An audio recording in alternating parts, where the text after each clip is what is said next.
이번 이 시간부터 배울 단원은 5-2단원 노선 측량 단원입니다. 자, 노선 측량에서 여러분 처음 다뤄보는 내용은 아닐 것 같아서 중요한 거 위주로 좀 강조를 많이 해줄 거고, 자, 노선 측량에서 노선이라는 건 뭐냐면요, 길 노자에다가 선이라고 해서 출발점과 목표하는 목적을 잇는 선을 보통 노선이라고 해요. 이런 용어가 나오진 않겠지만 잘 이해를 할 수 있도록 위해 설명을 해준 거고, 그럼 그 노선을 측량하는 노선 측량은 도로나 철도, 운하는 이렇게 물이 지나가는, 배가 가려면 물이 지나갈 때 이렇게 하천처럼 지나가는 길이 있어요.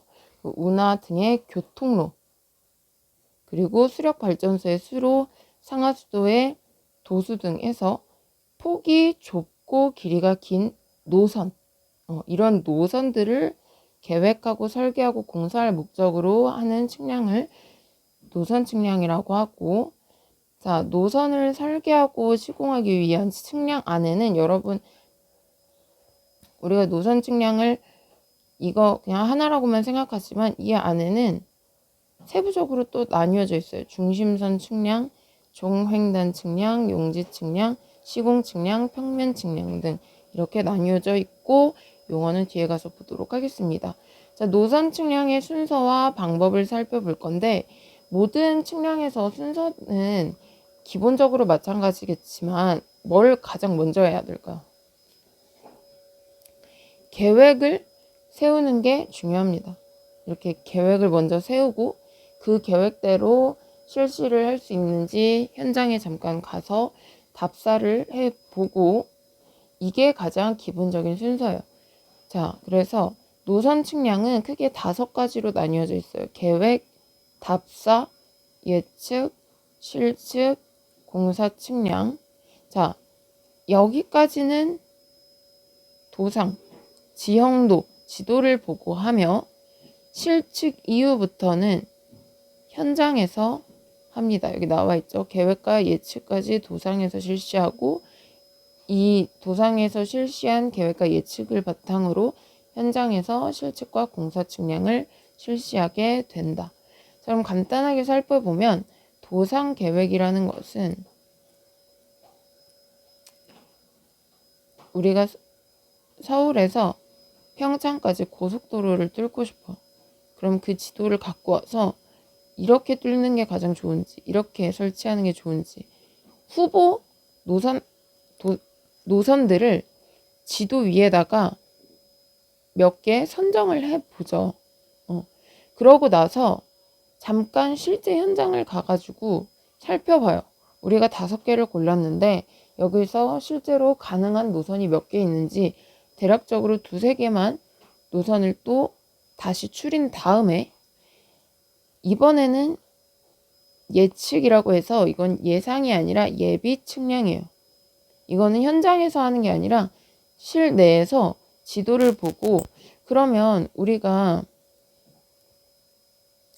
이렇게 노선을 2-3개 남겨놨는데, 이렇게 2-3개 노선 남겨놓은 것들 중에 공사할 때 사용되는 흙의 양은 얼마며, 곡선은 어디 있어야 하고, 구조물하고 중간중간에 이런 건물이나 구조물하고 부딪히진 않는지, 이런 위치들을 고려해서 결국엔 마지막에 하나의 노선만 선정을 하는 게 예측 과정입니다. 그럼 이렇게 지형도, 지도, 도상에서 고른 다음에 이제 실제로 현장으로 넘어가가지고, 우리가 결정한 이 노선을 깔기 위해 필요한 자료나 공사비는 얼마나 들지 산출을 해서 공사 설계 도면을 작성을 하고, 이제 이 공사 설계 도면을 이용을 해서 실제로 그걸 보고 시공을 시작하게 되는 거죠. 예를 상세하게 이제 크게 얘기를, 이게 단데 하나씩 보면, 첫 번째 계획, 그리고 답사, 예측, 실측, 그리고 공사 측량이라고 했습니다. 자, 계획과 답사는 말 그대로 계속해서 얘기했지만 지형도를 보고 그 지도상의 노선을 여러 개 선정을 한다. 예를 들어 서울에서 평창까지 가는데 어떤 게 좋은지 여러 개를 선정을 해서 여기까지 계획을 하고 잠시 현장에 가서 답사를 해요. 대충 살펴봐 다. 그러고 다시 실내로 와서 우리가 도로를 왜 깔고 목적이 뭐며 비용 그리고 현재 가지고 있는 시공기술 이런 것들을 비교하고 검토해서 계획했던 여러 개, 뭐 10개면 10개, 5개면 5개 이렇게 계획했던 노선들 중에 이런 걸 비교 검토해서 가능한 2-3개, 몇 개만 또 후보 노선을 선정하는 과정까지가 답사가 되겠습니다. 그럼 2-3개 또 선정을 했어. 그럼 이제 결국 최종 하나만 골라야겠죠. 그 과정이 예측이에요. 얘는 미리 예상한다는 게 아니라 예비 측량이라고 해서 한 개 노선을 선정하게 됩니다. 도상에 의해 계획된 여러 개 노선 중에 지형도 상에서 더 자세하게 조사를 하는 거예요. 물론 앞에 답사에서도 개략적으로 이렇게 비교 검토하고 조사를 했지만 이제 예측을 하려면 한 개만 선정을 하기 위해서는 더 자세하게 측량을 해야겠죠. 그래서 결론적으로 예측을 통해서 후보 여러 개의 노선들 중에 도상에다가 한 개의 노선만 최종적으로 선정을 하게 됩니다. 그러면 아까 그림으로 그려서 보여준 것처럼 이렇게 지형도 도상 위에다가 우린 여기다가 도로를 시공을 하자라고 결정을 해서 하나를 선정을 했어. 그럼 그때 노선의 기울기나 곡선이 어디 들어가며 필요한 흙 그리고 중간중간 터널이나 구조물은 어디에다가 위치시키고 크기는 어떻게 되고 비용은 얼마나 드는지 이런 것들을 다 고려해서 선정을 한다라는 거예요. 중요합니다. 자, 그래서 노선을 선정을 할 때 이런 것들을 다 고려를 해야 된다고 했죠. 그래서 노선을 선정할 때 예측하여서 선정할 때 고려해야 될 사항들이 있어요. 고려해야 될 사항들은 첫 번째, 노선 당연히 직선이 가장 좋고 경사는 완만해야겠죠. 너무 경사가 급하면 안 되고 공사에 사용되는 토공량은 적으면서 버려지는 흙과 우리가 쌓아야 되는 성토해야 되는 흙이 균형을 이루면 남지도 모자라지도 않고 해서 0이 된다라고 일단 5-1 면적 최적할 때 얘기했을 거고 그렇게 해도 절토나 성토가 발생하기 때문에 흙을 운반해야겠죠. 그렇지만 운반할 때 거리는 가급적 짧게 하면 좋겠죠. 그리고 물이 잘 빠져야 한다. 이 부분은 크게 어려운 부분은 아니기 때문에 중요하게 보시고요. 자, 여기 예측까지 해서 한 개 노선을 선정을 했어요. 어디서? 실내에서 도상 위에다가. 그럼 이제 선정한 것을 구체적으로 설계하기 위해서 현장으로 나옵니다. 앞에 예측에서 결정된 노선을 이제 실제로 깔기 위해서 측량을 하려면 아직 도로가 없으니까 어디가 도로의 중심일지 먼저 중심선을 먼저 설치를 해요. 여기가 기준이다. 중심선을 설치를 하고 그 중심선을 따라서 종횡단 측량, 평면 측량 이런 것들을 실시를 한다. 먼저 중심선을 설치하는 게 중요하다. 이제 실제로 측량을 시작하는 거예요. 이런 측량들을 실시를 해서 다음에 실제 그럼 노선을 깔기 위한 공사에는 어떤 것들이 필요한지 찾아내요. 자료와 공사비를 산출을 해서 공사, 시공 도면, 설계 도면 등을 작성하게 됩니다. 자, 그래서 실측 단계에서 어떤 과정들이 일어나는지가 중요해요. 노선을 한 개를 결정을 했으면 중심선을 설치를 해서 여기 정리된 게 나오네.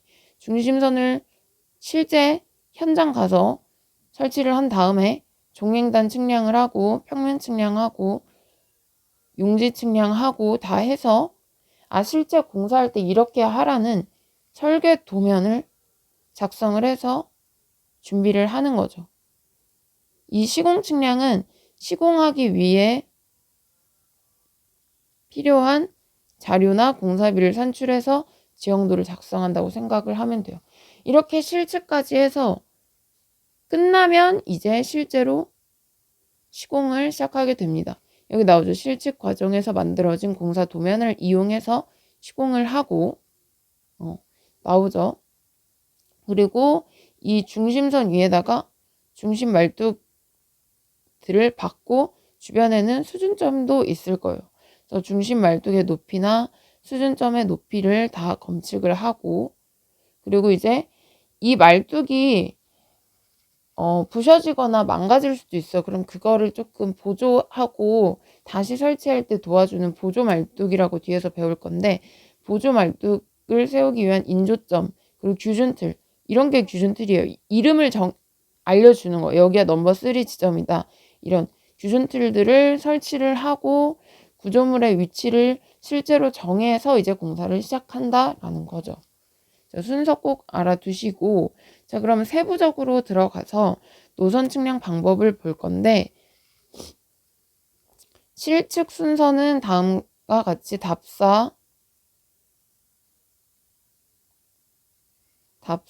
선점, 측량 준비, 기준점 측량, 세부 측량, 성과도 제출이다. 자, 이 과정이라고 생각하시면 돼요. 실측. 이제 우리가 정했던 노선을 한 개를 정했잖아. 예측에서 한 개 선정을 해서 이제는 진짜 답사를 한번 더 가보는 거. 가서 한 개의 노선을 선정하기 위해 필요한 자료를 수집하는 거죠. 그 땅이나 주변의 지물 등을 파악을 해서 그 다음에 중심선을 세울 수 있는 점들을 선점을 합니다. 측점을 선점을 한다. 그래서 앞에서 선점 조건들은 계속 배웠지만 집안이 경고가 아니라 견고하고 장애물이 없어야 되며 이렇게 선점을 하면 이제 측량을 할 준비를 하겠죠. 인원을 확보하고 기기를 점검하는 등. 그리고 뭐 만약에 나무를 잘라야 되는 벌목이 필요하면 주변의 관계기관과 협의를 해야 되며 이렇게 준비까지 끝나면 이제 기준점. 자, 노선 측량을 하기 위한 중요한 기준점들을 먼저 측량을 하고 그 다음에 이제 세부적으로 측량을 하는 거죠. 그래서 기준점을 선정을 해서 기준점의 평면 위치 XY랑 표고 높이를 결정을 하는 기준점 측량을 한 후에 이제 그 사이사이 지물을 측량을 해서 지형도를 그려낸다. 그럼 이제 성과도를 관리 감독하는 사람한테 제출을 해서 허가를 받으며 시공을 할 수가 있게 됩니다. 자, 그러면 아까 중요하다고 했던 실측 안에 들어가는 내용들 이렇게 있었죠. 얘를 하나씩 살펴보도록 할게요. 자, 실측에서 가장 맨 처음에 해야 되는 거는 중심선을 설치해야 돼요. 내가 서울에서 평창까지 노선을 깔려면 정했잖아. 이 길이 가장 좋다고. 하지만 아직 도로가 있는 건 아니죠.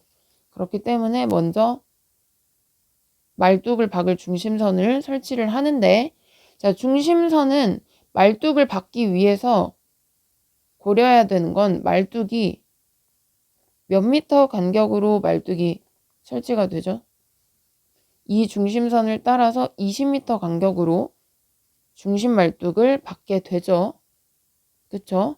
그리고 부득이한 경우 중심 말뚝과 중심 말뚝 사이에 경사가 갑자기 크게 변하는 지점이라던가 곡선이 심한 경우에는 추가 말뚝을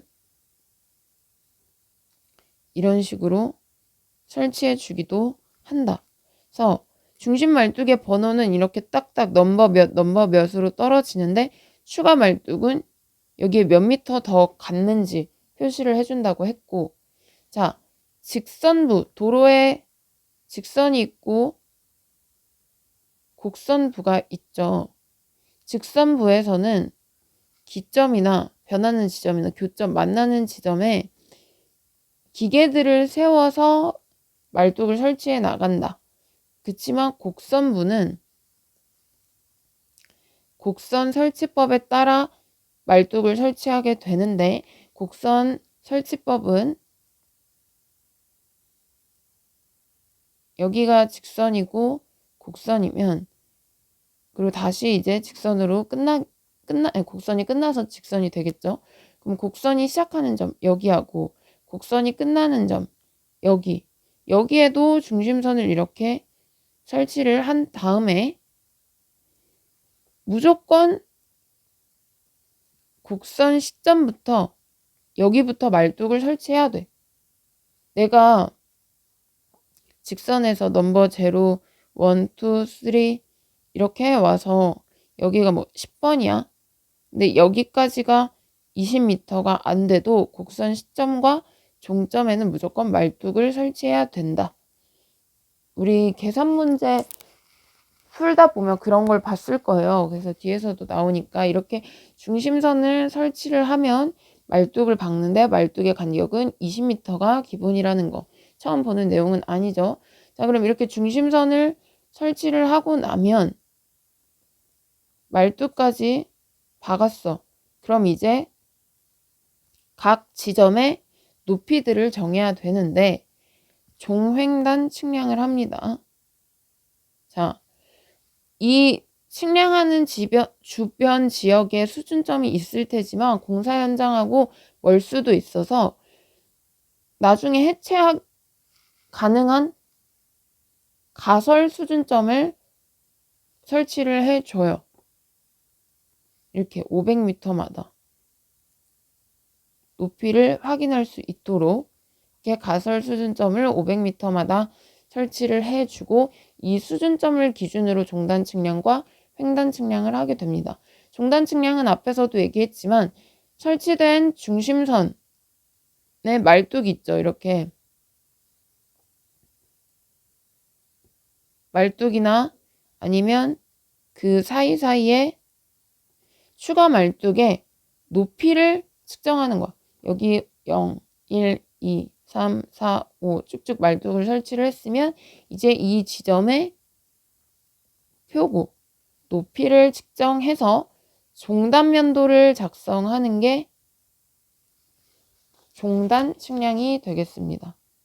그럼 종단 측량을 통해서 종단면도를 작성을 하면 뭘 알 수 있냐면, 노선의 종방향은 길이 방향이라고 했죠.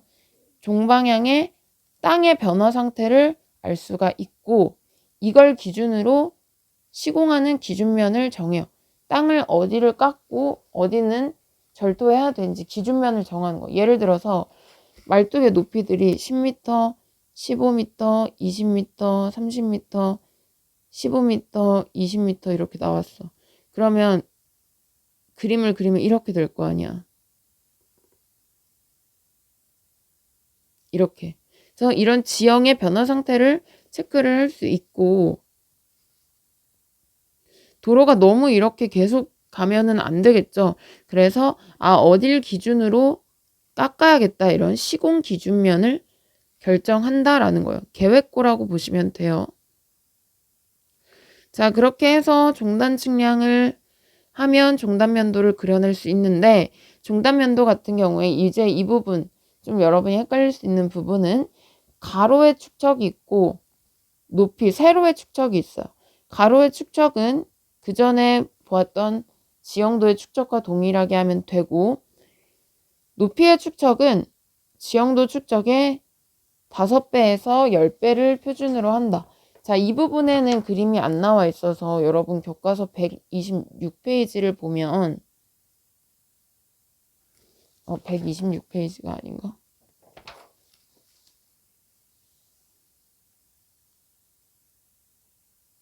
맞네. 126페이지. 이거 지난 시간에 설명했었죠. 지난 시간이 아니라 좀 됐어. 이게 종단면도고 이게 횡단면도였어요. 자, 종단면도에서 아까 종방향의 축척이라는 건 이 방향, 길이 방향을 얘기하고 높이, 축척은 이 방향이에요. 자, 지금 우리가 계속 예를 드는 게 서울에서 평창이라고 해볼게. 서울에서 평창이 거의 200km 가까이 차이가 나는데 근데 높이는 그래봐야 뭐 100몇 미터 이 정도밖에 차이가 안 나겠죠. 근데 이거를 같은 비율로 지도에다 그리면 어떻게 돼?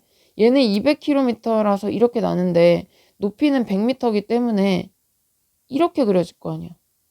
그럼 너무 보기 불편하잖아.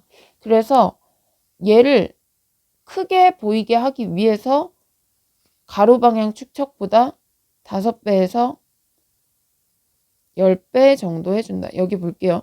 종축척, 종단면도에서 종방향 축척을 1대 100이라고 했을 때 높이, 횡축척을 1대 1000, 10배 했죠.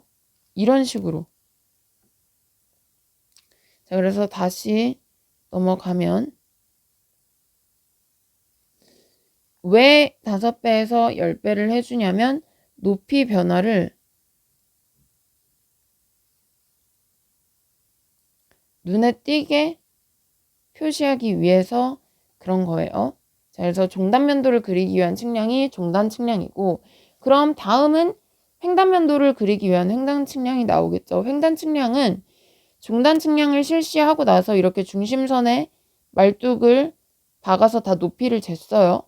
이걸 기준으로 중심선에 접하는 선이 있을 거야. 그 접선에 대해 어떻게? 계속 얘기했지만 직각 방향, 양쪽 방향으로 땅이 일자는 아닐 거 아니야. 땅이 앞에서 봤을 때 이렇게 변하겠죠. 그래서 직각 방향의 선상에서 지형 변화점에다가 표시를 해주는 거야. 여기가 중심이고 이렇게 직각 방향으로 선을 일단 설치한 다음에 여기서는 땅이 낮아지는구나. 여기서는 땅이 높아지는구나. 또 왼쪽도 낮아지고 높아지는구나. 이런 변화점에다가 중심점에서 거리가 얼만큼 되는지 이런 것들을 다 체크를 해요. 중심점으로부터의 거리와 얘의 높이가 어딘지 지방고를 측정을 해서 이 결과를 이용해서 뭘 그린다? 횡단면도를 작성하는 작업이 횡단 측량이다. 자, 그래서 예로 통해 알 수 있는 건 노선의 횡방향, 노선 중심이 있고 직각 방향으로 이렇게 측량을 해서 여기가 횡방향이죠. 횡방향의 지형 변화는 어떻게 나타나는지 그 상태를 나타내고 마찬가지로 계획고를 기준으로 어디 땅을 깎고 어디를 쌓아야 되는지 절토, 성토 단면적과 토공량, 흙의 공사량을 구할 수가 있다. 자, 아까 거기 다시 넘어가 보면 이렇게 도로 중심선을 따라서 종단 측량을 해오다가 중심선의 접선의 직각 방향으로 양쪽으로 이렇게 땅이 이쪽으로 갈수록 땅이 낮아지고 이쪽으로 갈수록 땅이 낮아지는구나. 이런 횡단면도를 작성한다는 얘기예요. 넘버 제로 부분은 이렇게 되고 보니까 넘버 22 부분 보니까 여기가 시공 기준면이면 계획고면 이거보다 낮네. 이런 걸 보여주는 게 바로 횡단면도, 횡단 측량을 해서 얻어내는 것이다.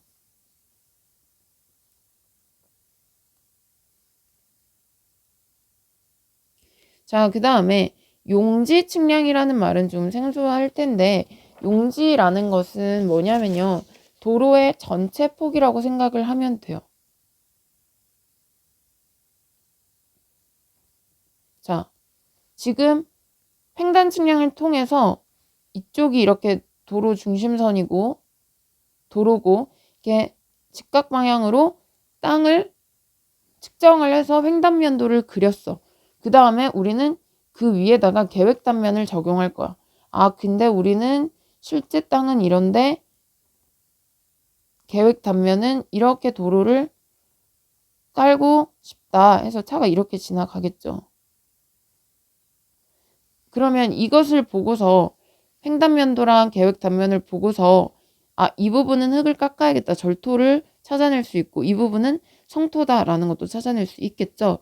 아무튼 이렇게 계획 단면을 적용을 해서 용지 폭이 결정이 되면 용지도를 작성을 하고 중심선의 직각 방향, 마찬가지로 중심선의 직각 방향으로 용지폭 양끝에 말뚝을 설치하는 측량이다. 자, 실제로 차는 이만큼만 지나갈 거야. 이 부분만. 근데 딱 이만큼만 시공을 해야 될까요? 이 부분은 흙을 아까 깎아야 된다고 했지. 그리고 이 부분은 흙을 쌓아야 된다고 했고, 그리고 이 부분 지금 산이 높은 거 보면 비가 오면 이렇게 물이 흘러내릴 거 아니에요. 그래서 그런 물이 흘러내려갈 수 있는 배수로까지도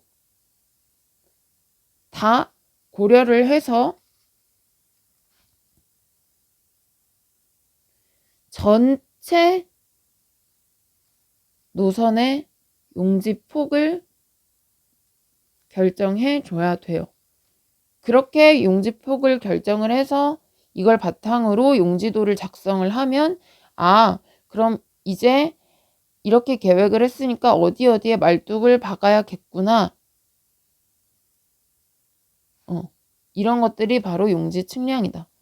그래서 중심 말뚝이 있고 추가 말뚝이 있으면 여기가 실제 노면, 차가 다니는 노면의 폭이고 W, 그리고 여기가 비탈.